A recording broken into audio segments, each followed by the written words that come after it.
लीजिए, वहां से पार्वती चलती है और आकर के शंभू को अपने मोह और जाल में फंसा लेती है और शादी करते हैं।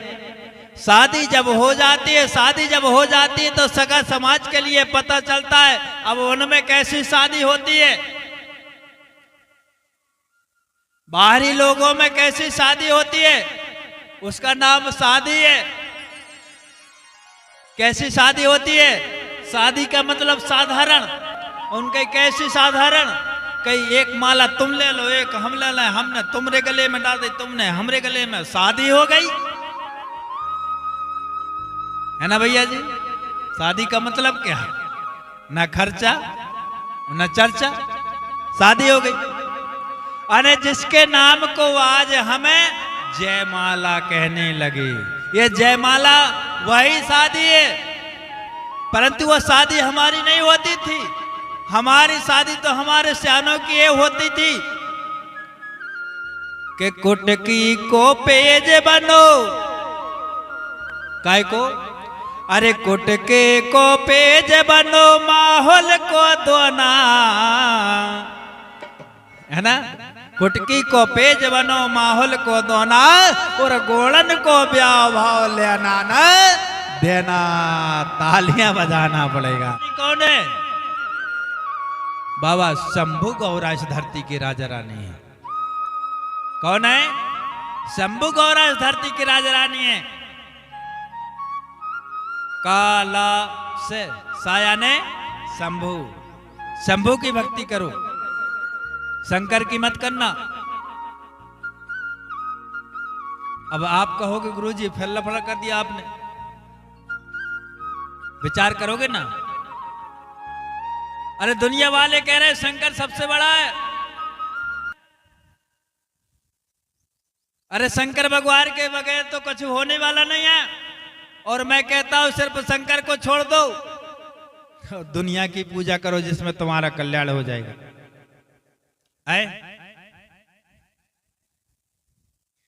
जानोगे शंकर कौन है? पता है आपको? नहीं है, क्योंकि दुनिया वालों ने आपकी आंखों में पट्टी बांध दी है ना, इसलिए तुमको तो कुछ मालूम है ही नहीं है, तुम तो अंधे हो। ये हमारे इस धरती पे एक शंभू नहीं, अरु शंभू आने 88 शंभू अवतरित हो चुके। कितने शंभू? 88 शंभू। और 88 शंभुओं में 88 नंबर का जो शंभू शेख था, उसको आर्य लोगों ने, आर्यों के द्वारा उसका नामकरण किया गया, जिसको शंकर कहने लगे। क्या कहने लगे? शंकर। शंकर तुम्हारी संस्कृति का नाम नहीं है, तुम्हारा नाम नहीं है, तुम्हारा नाम तो शंभू शेख। तुम्हें यदि पूजा पाठ करना कभी, तो शंभू शेख के द्वारा करना। शंभू शेख,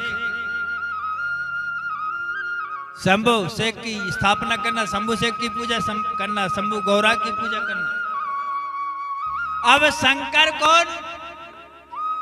कि जब उस शंभू, जिस शंभू 88 नंबर का शंभू यहाँ पर राज कर रहा था, और जब आर्य लोगों का आगमन हुआ, तो आर्य लोगों ने इस धरती पर घुसना चाहा, व्यापार करने के लिए, अपना रोजगार जमाने के लिए इस धरती पर आना चाहा। तो यहाँ पर ऐसा कड़ा कानून था कि कोई जानवर, चिड़ैया क्या कोई चीज आना यहाँ बड़ी मुश्किल बात थी। गांव गांव हमारे चौकीदार हुआ करते थे, रात में ड्यूटी करते थे। यदि गांव में कोई मेहमान आया करता था, तो गांव का चौकीदार शाम को उस घर में पहुंच जाता था, और जब तक उन्हें नाते रिश्तेदारों का परिचय नहीं लेता था, जब तक वो गांव में रुकने किसी को नहीं देता था। मेरे भाई, इसी तरह उस शंभू काल में भी यही व्यवस्था थी। शंभू ने वही समूहों की बनाई हुई व्यवस्था थी। कोई विदेशों से कोई भी व्यक्ति को इस देश में आने का अनुमति नहीं प्राप्त हुआ करती थी।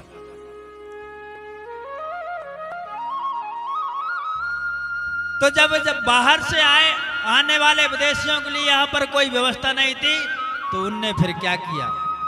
कूटनीति का मार्ग अपनाया। बोले ऐसे हम यहाँ गौंडियन राजाओं से ऐसे नहीं जीत पाएंगे, तो छल कपट किया, कूटनीति अपनाई गई। और कैसा छल किया गया? आप लोग कभी कभी जब गुस्से में होते हो ना, तो बोलते हो चाहे मेरी जमीन बिक जाए मनो मन सामने वाले को मैं ऐसी कम तैसी करे नहीं, होते ना भैया। ऐसे उनने विदेशियों ने भी अपने मन में ठान लिया कि चाहे हमारा कुछ भी हो जाए, मानो हमें तो किसी भी तरह से उस गोंडवाना द्वीप में घुसना है। तो आर्यों ने अपनी टोली के अंदर जो लड़कियां थी, बहुत सुंदर अप्सराएं जो नाचा करती थी, उनके मन को मोहित करती थी। शाम को दिन भर के हारे थके भेड़ बकरी चराने वाले, घोड़ा बकरी ऊंट हाथी चराने वाले रात में थक जाते थे, तो फिर उनके बीच में सुंदर सुंदर अप्सराएं नाच करती थी। जैसे आज अपन बिड़निया कहते ना, क्या बोलते हैं बिड़नी, मनोरंजन के देखो हमारे फिर। अब कोई अपने में जिनके हाथ में पाँव नहीं उठ रहे और कोई बिड़निया आ जाती ना, मैं कह रहा हूं कि जवान पीछे होते जैसे आने आगे होते। तो इसी प्रकार से 9 अप्सराओं में एक अप्सरा भी थी जिसका नाम पार्वती था। उस पार्वती से कहा जाओ जाकर के शंभू को मोहित कर लो, और यदि आपने शंभू को मोहित कर लिया तो समझ लो हम जब तक ये धरती और आकाश रहेगा तब तक तुम्हारी पूजा करवाने का अधिकार हमारा है, हम तुम्हारे नाम को अमर कर देंगे। लीजिए, वहां से पार्वती चलती है और आकर के शंभू को अपने मोह और जाल में फंसा लेती है और शादी करते हैं। शादी जब हो जाती है तो सगा समाज के लिए पता चलता है अब उनमें कैसी शादी होती है, बाहरी लोगों में कैसी शादी होती है, उसका नाम शादी है। कैसी शादी होती है? शादी का मतलब साधारण, उनके कैसी साधारण, कहीं एक माला तुम ले लो एक हम ले लें, हमने तुम्हारे गले में डाल दी तुमने हमरे गले में, शादी हो गई है ना भैया जी। शादी का मतलब क्या है? ना खर्चा न चर्चा, शादी हो गई। अरे जिसके नाम को आज हमें जयमाला कहने लगे, ये जयमाला वही शादी है, परंतु वह शादी हमारी नहीं होती थी। हमारी शादी तो हमारे सियानों की ये होती थी कि कुटकी को पेज बनो, काय को? अरे कुटके को पेज बनो माहौल को दोना, है ना। कुटकी को पेज बनो माहौल को दोना, और गोड़न को ब्याह भाव लेना न देना, तालियां बजाना पड़ेगा। आए? अरे हमारी शादी बगैर खर्चे की होती थी, ना पंडाल टेंट लगता था, ना डेकोरेशन लगता है, कुछ नहीं लगता। जब तो आज भी कहते भैया समधी साहब सूखी हल्दी को टीका है और कछु नहीं बने हमसे, कह तो नहीं है, फिर भी सूखी हल्दी को नाम रखते और पीछे से कहते भैया मोटरसाइकिल नहीं मिली मोड़ाए, है ना। आने इसका मतलब है कि आज हमारा वातावरण बदल गया है, हमारे लोग लोभी होते जा रहे हैं। तो इस प्रकार से जब शंभू ने पार्वती से शादी की और जब दुल्हन को अपने घर में लेकर के आए, पता चला कि भैया सरपंच साहब के घर नई दुल्हन आ गई, कि भैया ब्याह कहाँ हुआ? बोले ऐसे ऐसे ब्याह हुआ। बोलो कि ठीक है, परंतु ये तो पता करो कौन से वंश की है बहू। राजा ने हमारे यहाँ का मुकद्दम जो है बहू तो ले आए, परंतु जो पता तो करो कौन वंश की है। उइके की है, का धुरवे की है, का कवरेती की, का मस्कोले की है, का कौन वंश कौन गोत्र वाली है। बोले ना तो उसका कोई गोत्र है ना उसका कोई वंश है, क्योंकि गोत्र व्यवस्था हमारे गोंडियन सभ्यता में बाके नहीं है। जब हमारे गोत्रों में उनका मिलान नहीं होता तो फिर वो गोत्र वाले हमारे समाज में मिलान नहीं हो सकते। पूछा ये कौन से वंश की है? कि भैया ये तो आर्य वंश की पुत्री है। आर्य और अनार्यों की तो कभी मेल जोल होता ही नहीं, क्योंकि अपन अनार्य हैं और जो आर्य है, आर्य और अनार्यों की कभी तालमेल होता ही नहीं है। कई बाबा कई जब मौड़ी बिटिया को कहीं जहां के तहां छोड़ के आओ, बोले साहब मैंने तो शादी कर ली, अब छोड़ना नामुमकिन है। तो पंचों में यहां पर फैसला हुआ, पंचायत लगाई गई और जब पंचायत लगाई गई हमारे इस गोंडवाना के महान महान राजाओं को एकत्रित किया गया, पंचायत दी गई और पंचायत में फैसला क्या हुआ? आज तो राजा कर रहा है, कल प्रजा भी करेगी ये बात। इसलिए महाराज या तो आपको इस दुल्हन को छोड़ना पड़ेगा और नहीं तो ये गोंडवाना को छोड़ना पड़ेगा। और भैया यदि अपना बेटा कुछ गड़बड़ कर रहा है और बाप नाराज हो रहे हैं तो फिर बहू क्या सलाह देगी? ये तो ठिकाना नहीं है, काय सुनत रहे थे तुम बाप मतारी की, तो क्या करिए? कहीं चलो मेरे मायके आए, और दूसरा उपाय नहीं है।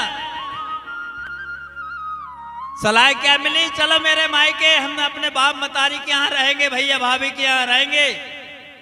ले साहब तुम्हारे लड़का ने भी वही करो। यहां से डेरा पुटला बैग बांधा और मायके पहुंच गए, अने ससुराल पहुंच गए। जो हालत शंभू की हो रही है भाई तुम्हारे बेटे की हो रही है।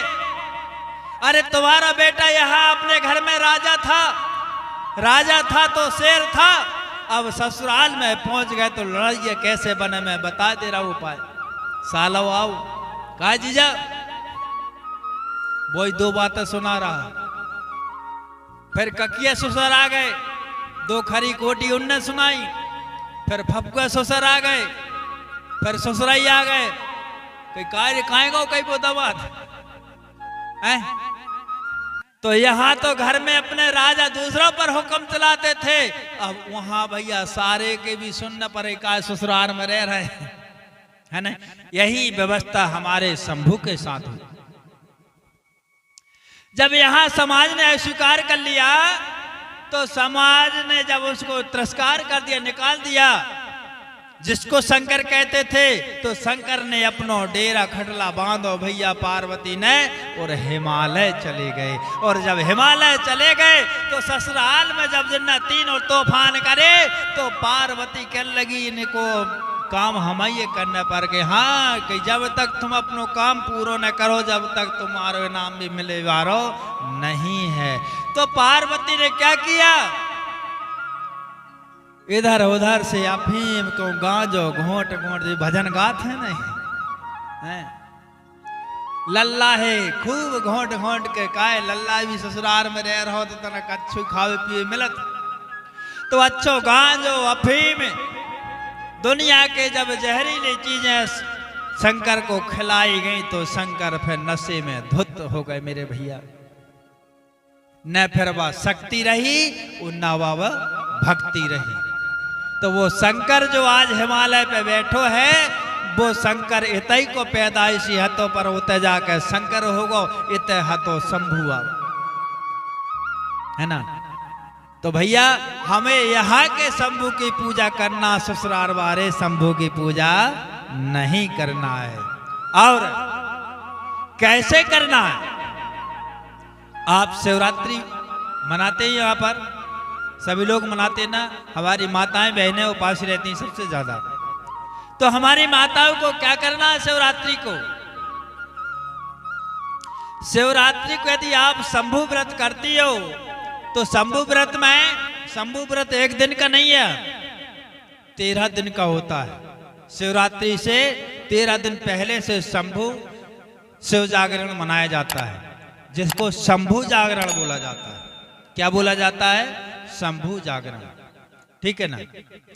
अब शंभु जागरण का मतलब क्या होता है? यानी इन विदेशियों ने, मैं बिल्कुल संक्षेप, क्योंकि समय कम है अपने पास में और समय कम होने के कारण मैं अभी कथा को बिल्कुल संक्षेप में बता रहा हूं, ताकि मेरे को बताना बहुत कुछ है और कवर भी समय को करना है। यदि पूरे ऐतिहासिक बात को मैं बताने लगूंगा तो एक गाथा एक दिन में भी नहीं होती है। इसके लिए आपको कम से कम 9-10 दिन का समय चाहिए। कितना समय चाहिए? 9-10 दिन का संपूर्ण। यदि हम कोई अपने का श्रवण करने के लिए तैयार हो तो कम से कम तो 7-9 दिन का जरूर होना चाहिए। परंतु मैं कम से कम शब्दों में आपको ले जा रहा हूं ताकि आपको खास खास जो हमारी बातें हैं वो आपको समझ में आ जाएं। तो भगवान शंभु को जहर, भोजन में जहर खिलाया गया और जब बाबा शंभु शेख ने जहर खाया, जहर वाला भोजन खाया तो बेहोश हो जाते हैं। अब जब बेहोश हो जाते हैं तो शिवरात्रि के 13 दिन पहले इन आर्यों ने समझौता किया कि भैया अब लड़ाई और झगड़ा करने से हमारी काम चलने वाला नहीं है, तो हम और आप संधि कर लेते, पंचायत कर लेते, ना तो हम झगड़ा करेंगे ना आप झगड़ा करना। इस उपलक्ष्य में आर्यों ने निमंत्रण किया। कौन का? यहाँ के राजा महाराजाओं।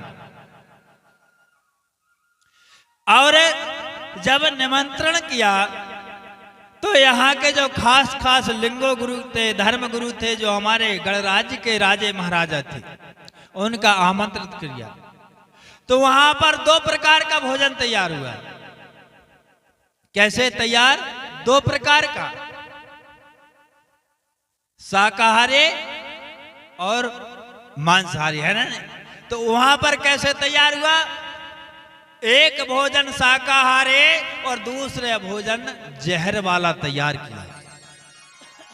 बड़े बड़े सर्पों से जहर निकाला गया और उस भोजन में जहर घोल दिया, मिला दिया गया। तो आर्य लोगों को लिए अलग बिठाया गया और यहाँ के हमारे राजा जो महाराजा अनारी थे उनको अलग बिठा गया। आज भी देखो, तुम जाना गांव में किसी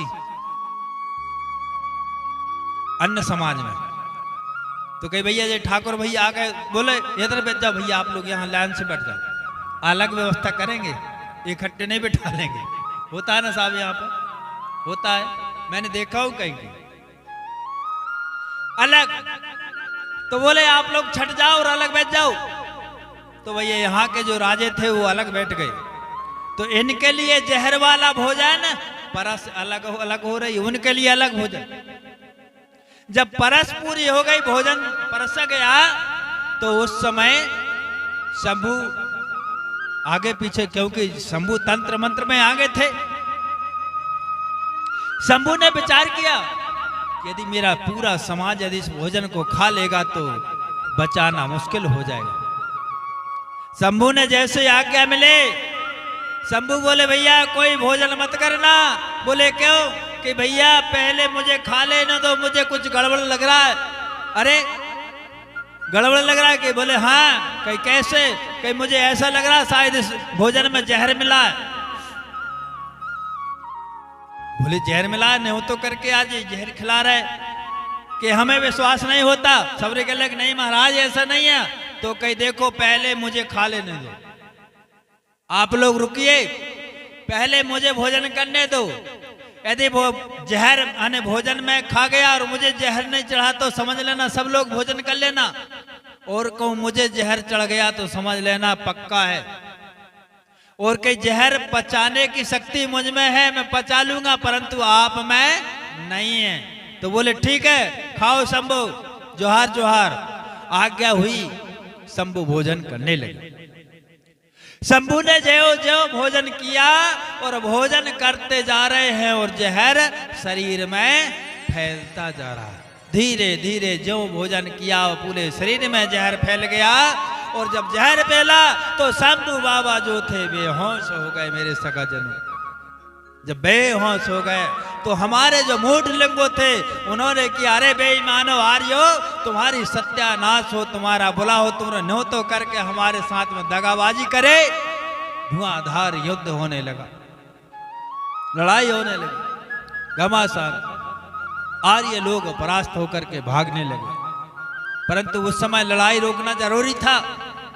सोचे हम लड़ते झगड़ते रहेंगे तब तक यहाँ पर अनर्थ हो गया तो गड़बड़ हो जाएगा, इसलिए लड़ाई को रोको, इनको बचाना बहुत जरूरी है।